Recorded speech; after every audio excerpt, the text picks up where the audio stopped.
Aloha Hawaii, this is Pokalai Nui. I will be your host for the next 2 hours, and the name of this program is called Hawaiian Potpourri, broadcasting from the studios of KWAI here in Honolulu, Hawaii. Welcome to the program.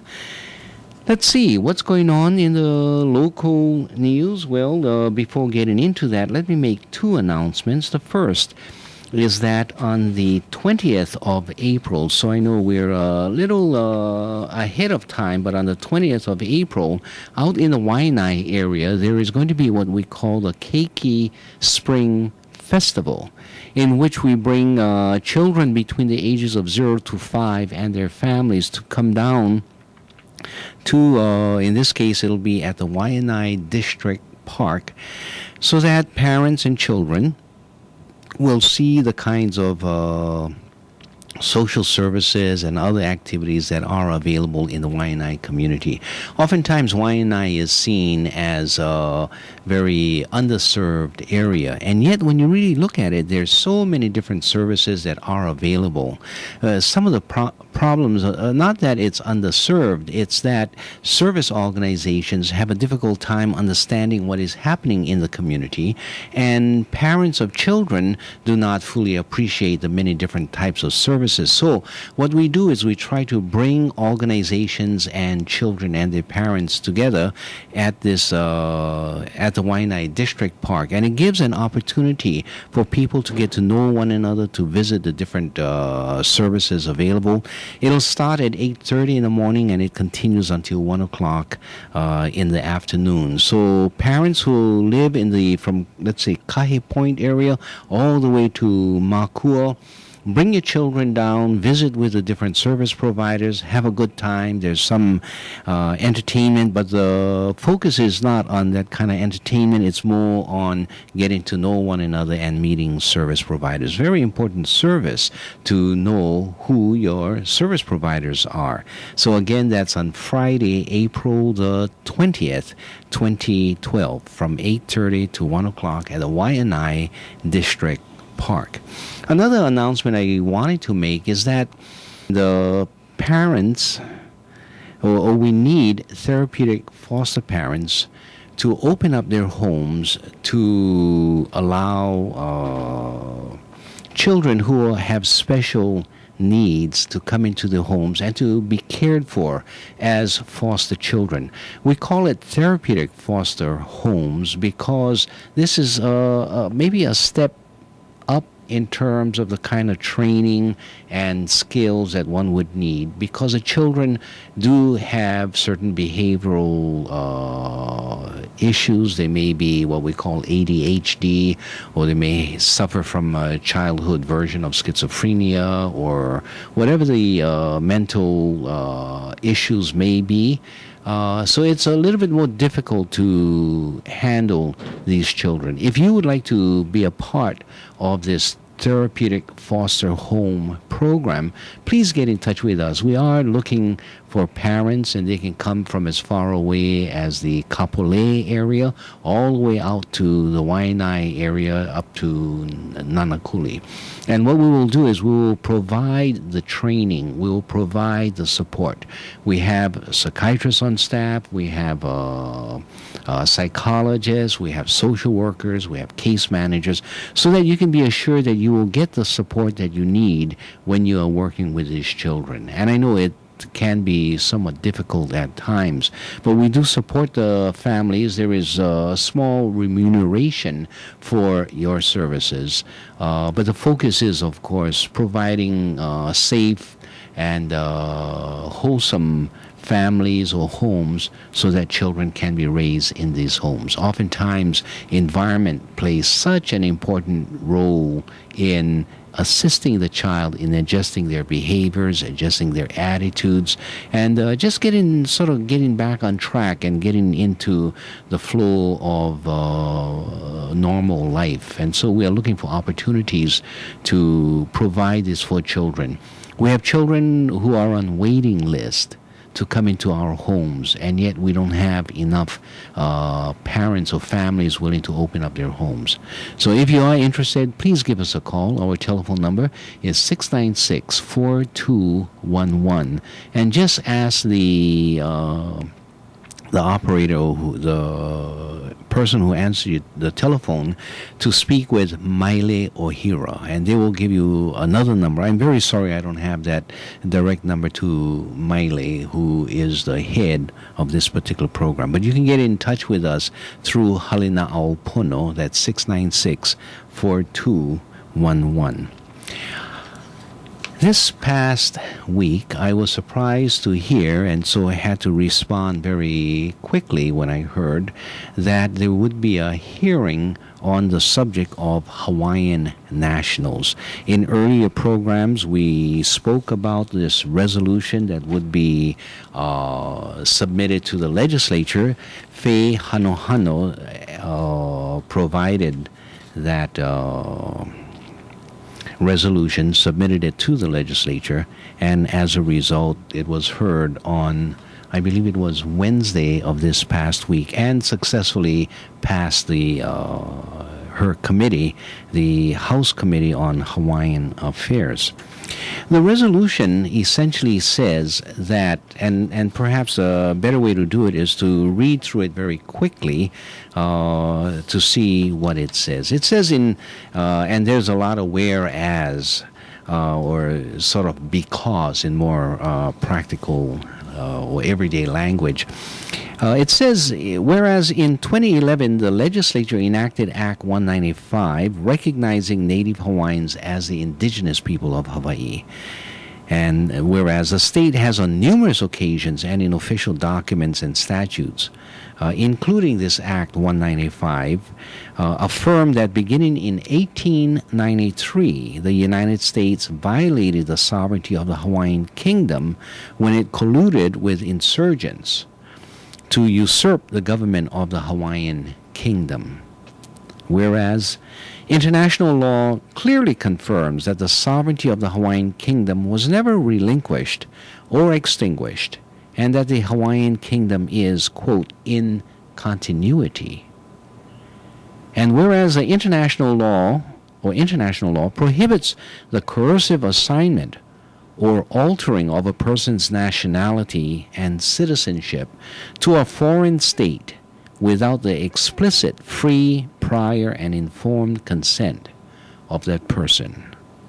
And whereas in Section 19 of the Admissions Act, the United States Congress affirmed that the Admission Act itself does not confer or terminate or otherwise change the nationality status of Hawaiians.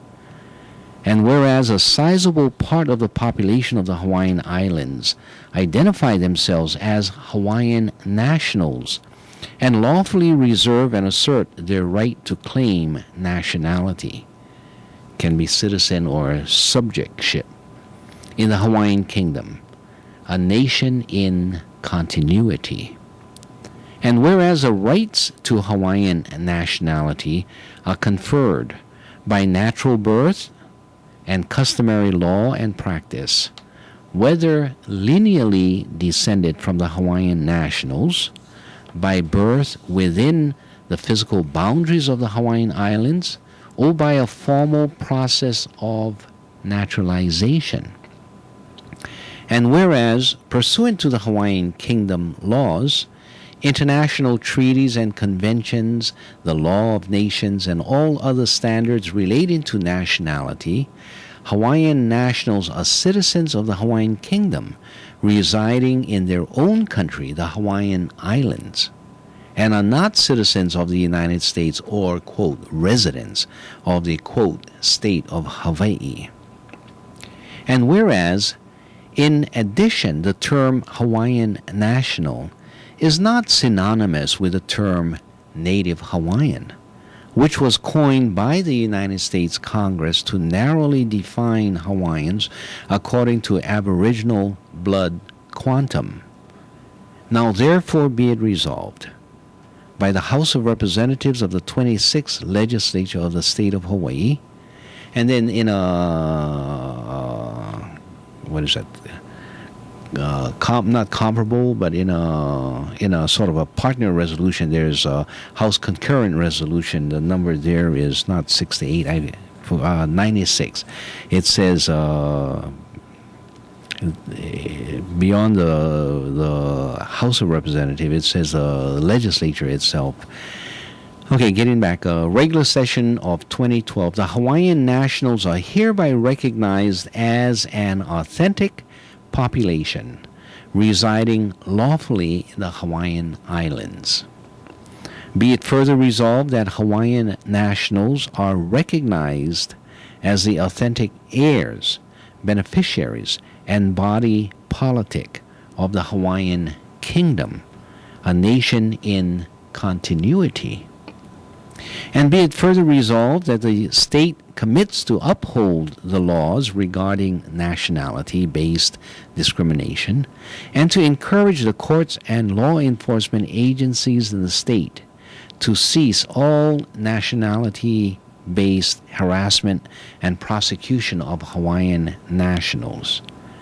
And be it further resolved that Hawaiian nationals, as an authentic body politic, have the right to organize and restore their national government of, by, and for the people of the Hawaiian Islands.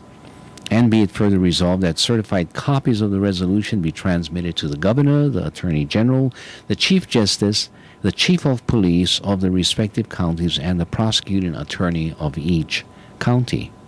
So, Fia Hano introduced it, had it heard in the Hawaiian Affairs Committee, and it was successful. This is, if it passes the state legislature, it will be very politically shaking. It will be something really to pay attention to, because it does address a very fundamental issue that has not been appropriately addressed here in Hawaii. You cannot just keep addressing the native Hawaiians. The underlying issue is one of nationality. Well, anyway, I did submit my testimony, and I'd like to share with you testimony on that subject. And for my testimony, I decided to just hit on one aspect of this resolution, and so here it goes. And imagine that this is being presented to the committee, the Hawaiian Affairs Committee. Everyone has a right to a nationality. No one shall be arbitrarily deprived of their nationality, nor denied the right to change their nationality. And I'm citing Article 15, United Nations Declaration of Human Rights, adopted 1948. Aloha kākou. Mahalo for this opportunity to address this committee on such an important resolution. Human rights is not a set of rights to be supported depending upon one's national allegiance, political views, or personal interest. Human rights are a matter of moral principle, standardized for people of all nations, states, political beliefs, a matter which surpasses one's sense of loyalty and allegiance to one or another country. The human right to one's nationality is a fundamental pillar of the body of human rights and fundamental freedoms. And it is no accident that it has been included in the work of Eleanor Roosevelt's committee assigned to writing the Declaration. The Universal Declaration of Human Rights was subsequently adopted by all members of the General Assembly of the United Nations and is regarded as a central part of the Bill of Human Rights in international law. For too long, the current rulers of the Hawaii political and educational community have sidestepped, sliced and diced Hawaiian history, or simply avoided the question of Hawaiian nationality, often choosing to treat one's nationality more as one's ethnic background, one's culture, or one's race. When asked, "What is your nationality?" one's usual response is to answer by naming one's racial ancestry, misplacing the concept of nationality. We have twisted the definition of Hawaiian as limited only to one's racial or ethnic ancestry and removed it from the category of nationality. In doing so, we have forced people to assume U.S. nationality, although there are no historical markers to legitimate or legitimize such an arbitrary reassignment of Hawaiian nationality to U.S. nationality. In allowing this practice to continue, we allow the continued violation of human rights and are thereby guilty of an international violation. This resolution is a fresh start at taking an honest look at Hawaii's history and attempting to correct this historical wrong as to how we should be treating Hawaiian nationals. It brings another layer to the discussion of addressing the historical wrong resulting in the national trauma which persists in our society today. It will raise challenging issues of how to accord a proper place, a space in our community, by which the Hawaiian nationals, not only the native Hawaiians from an indigenous perspective, but the descendants of the Hawaiian nation, defined by their nationality, are to be accorded in the present society. The issues will be tough, the questions plentiful, the resolutions uncertain. But those are not appropriate considerations for the mere avoidance of such fundamental questions which rightfully must be addressed as a matter of human rights. I salute the supporters of this resolution who are apparently motivated by principles rather than interest in addressing this very important matter in Hawaii for today and for our future. And then my thank yous to the committee. Again, the committee is chaired by Faye Hanohano, and vice chair is Chris Lee. Faye Hanohano represents the Puna area of the island of Hawaii. And I must say that her willingness to introduce a resolution is quite risky for her, and but I think she has taken the right position, and the members of the committee supported the resolution so that they reported it out of her committee, and now it winds its way through the legislature. Again, it is House Resolution number 68, as well as House Concurrent Resolution number 96. So if you are interested in it, you might want to track these resolutions as it winds its way through the legislature. If you would like to call and comment about this resolution or your questions or concerns on this issue, you can give us a call. Our telephone number here is 524-1080. We'll put you on the radio, give you an opportunity to express yourself, and don't forget that the legislature will continue to have hearings on these matters. I don't know when the next hearing is going to be set for it. If we do have time or we have advance notice, of course, I will pass on that information to you. Okay? All right. Telephone lines are open if you would like to call on this particular subject.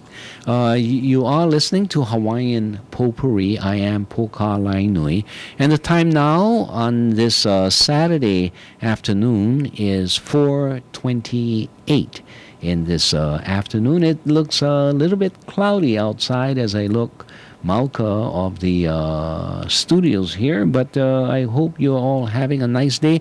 It was a beautiful day earlier when I was out in Waianae, and the sun was shining, and how does that song go? Oh, happy days. I don't know about the troubles. The song says that no more troubles and no skies are gray. You remember that song? If you do, I just read about it. You're probably older than me if you remember it. Okay, next issue I wanted to bring up is to express our condolences to the people of Tonga. King George Tupou V, who advocated for a democratic government and took office and became king in 2008, unfortunately has passed away. He died of a heart attack about a week ago, and so there is mourning in Tonga. Very interesting that King Tupou, the latest king, had brought about this democratic government. His father had been in power, or had been king, for I think 30 or 40 years, and he was a very strong hand and kept the traditional rule. And after he passed away, there was sort of some riots going on and the rest.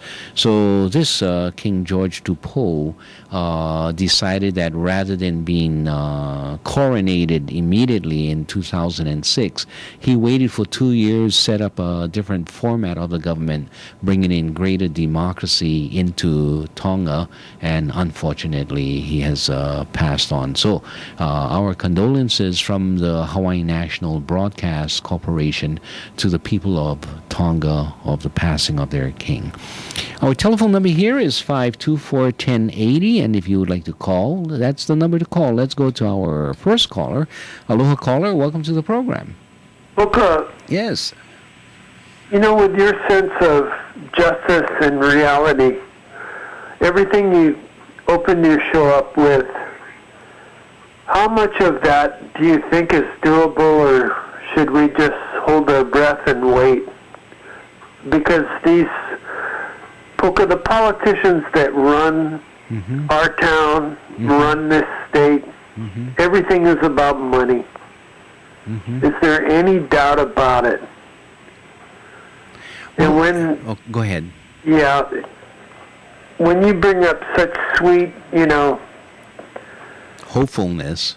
Yeah. I mean, look, I swear to God, watching the politicians all the way up to the governor, and, I do have a subscription, which is so nice, from OHA, that I get. I notice that they always give him a lot of picture. A lot of time, sort of. Yeah. A lot of space, yeah. And I'm so wary of him to begin with, on down the line. Yeah. I don't know, Poke, I guess. Well, the thing is, whether it's Neil Abercrombie or even Linda Lingle, going all the way back, let's say, to John Waihe, and as we go further and further back, I think while we don't like the condition that we are in, and they are all instruments of the overriding colonial situation, let's put it that way. Even Fei Hanohano is an instrument of the colonial situation.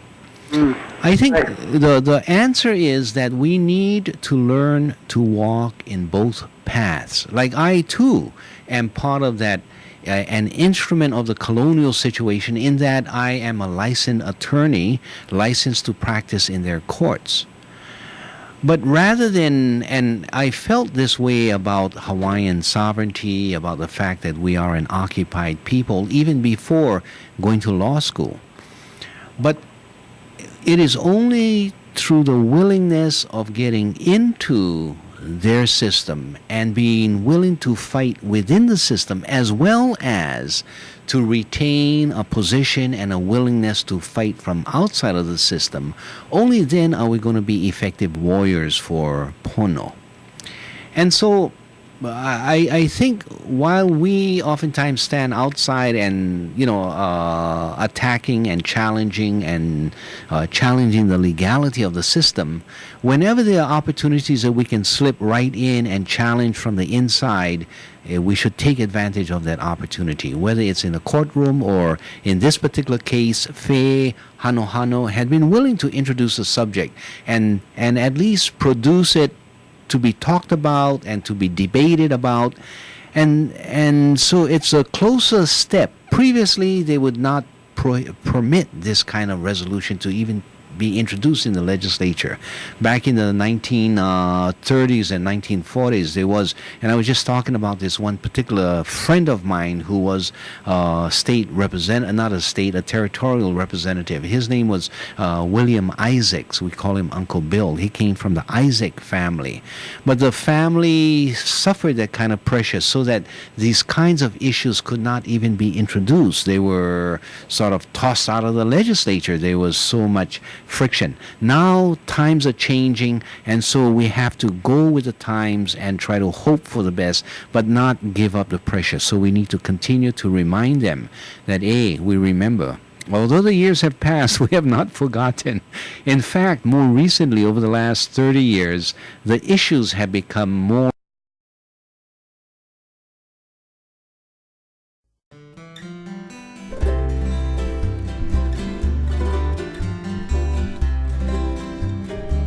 Kaulana pua o Hawaii Kupa ama hope o ka aina Iki mai ka elele o ka loko ino Pala pala anunu me ka paka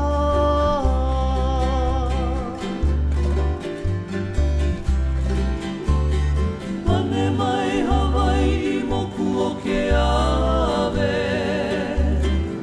Koku ana honoa o Pilani Ka ko'o mai kaua I o mano Pa'apu me ke one o ka kuhi he